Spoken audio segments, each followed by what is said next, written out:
Mahatman, I have a question in my mind. People visit in Kumbh Mela essentially because they want to clean some of their sin by having a dip in the holy Ganga. But why the saints visit Kumbh in such great numbers? Because saints don't commit any sins. Do you remember some story related to this? It's a very important question that you've asked. Because generally, people visit the Kumbh essentially to wash their sins by having a dip in the holy Ganga. That's true. And saints don't visit for that generally, but it may not be correct to say that saints do not commit any sin. You see, when there is a human being, they're also humans. Okay. Some minor mistakes they do commit, they're likely to commit. And even minor sins sometimes. So, as the Mahabharata says, by having a holy dip in any sacred river, Ganga included, you wash away some of the minor sins. Major sins you can't wash. You have to face the consequences for them. Okay. Murder, rape, and those. But you are true, saints generally do not commit sins, and they don't go there for washing away their sins basically. But this is true, which people don't know much about, is that all the saints, accomplished saints of the highest level, who are often busy doing their sadhana in the caves of the Himalayas or Amarkantak, and live in remote villages, and often lead an anonymous existence. They also congregate on this sacred land during Kumbh. There was a great saint called Pahadi Baba in Vrindavan some time back. He is no more now. He became very old and he decided not to visit Kumbh because of his old age. Oh. Many people tried to persuade him to take him along there, but he refused. Just before the Kumbh was to begin, and he was sleeping, somebody at midnight woke him up by pushing him. Oh. He asked, "Who are you?" He said, "I am Bharadwaj Muni." Okay. That ancient sage whose ashram at Prayag was visited by Lord Rama when he was going to the forest.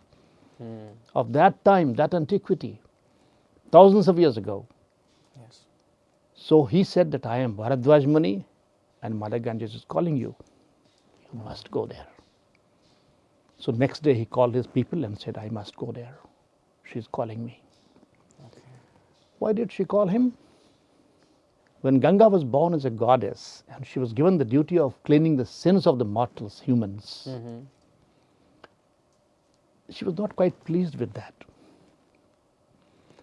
Because she seemed very uncomfortable and said that if so many people come and wash their sins in my waters, shall I not become tainted myself? She was told that no. Okay. You will be visited by saints in great numbers too. And when the saints take a dip in you, your taints will be removed through contact with them. So that is the mahima or majesty of the saints, true saints. Yeah. Then she was comfortable. So she wants that saints should visit her, especially during the Kumbh Mela. I have heard about the story of Mahavatar Baba, a very famous saint today because he's still living, thousands of years old, but always remains like a 22-year-old boy. Really? He has stopped nature from applying the aging process to him. He doesn't age.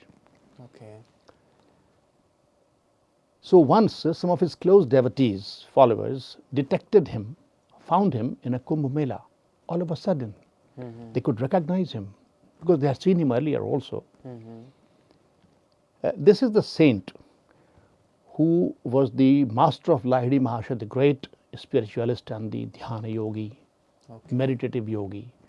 And Yoganand, his grand disciple, in his very interesting book, Autobiography of a Yogi, has mentioned about Mahavatar Baba. So Mahavatar Baba, when they spotted him, first of all they asked, "What are you doing, sir?" What are you doing, Mahatman, here? Washing the feet of, he was washing the feet of commoners. He said, why are you washing the feet of, you're such a great saint. Why are you washing the feet of the commoners? He said, I'm not washing their feet. I'm washing away my ego. So even he came there. Everybody comes. Devaraha Baba was here, you know, the famous saint who died a few decades back. Everybody respected him. He had nothing other than the loincloth, even during the winters, and he would create a machan, a kind of bamboo structure inside the Ganges, and he would live on top of that. So this is all heard by me. Devaraha Baba was seen by me also, and read by me in various books. But I have a personal experience also, near personal experience, from a great saint who was one of the 3 gurus of mine in respect of spiritual quest.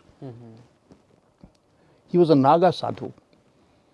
He had chopped off his reproductive organ in his young age, just to ensure that he doesn't go towards the world and pursues God without a distraction. So he was my Diksha Guru. Okay. And he lived in a village in Jahanabad district of Bihar, India. A small group of people knew about his powers. He was a powerful saint. He was a Rama Bhakta, Hanumana Bhakta. So what happened, there was a gentleman called Sakal Sinha. He was a great grammarian. I don't find any book comparable to his book on English grammar. But he always was found in very simple clothes of khadi, homespun khadi, and one couldn't make out that he was a scholar of English. But both of them would come together and stay at my home in Patna. He was also a disciple of Naga Baba. So we were Guru Bhai, brothers, according to his spiritual principles. He was very senior to me. And he narrated to me a story about Kumbh and Naga Baba. Okay. Sakal Sinha had the marriage of his son right when the Kumbh was going on. He suggested that Naga Baba should not participate this time in Kumbh. Rather than that, he should come to bless his son during the marriage. Naga Baba refused that proposal. He said, no, I must go to Kumbh at any cost. I can't leave Kumbh. He said, why? He said, don't worry, you are my close disciple. So I will go to Kumbh, I'll be at Kumbh and visit you during the marriage for a few moments. Then the marriage time arrived and he didn't come. So Sakal Sinha went to open the lock of the storeroom because lots of people had to be fed and all the grains were stored there. So he opened the room and he told me when I opened the doors, I found he was standing there in the room, inside the room. He said, I have come to you because you requested me to come. So I have to go back. So you lock the room again and my blessings are there with your son. And now you can use any amount of grain from this room. It will never diminish. The quantity will never diminish. And he said that I fed so many people with the same grains, never went to the market to buy anything. So this was a siddhi. You know, he never told me personally of any of his siddhis. He was so modest. He spoke very little. And he loved me a lot, by the way. So this is the evidence personally known to me that Kumbh is very significant even for the saints. They go there. So I hope you have got the answer to your question. Yes, Mahatma.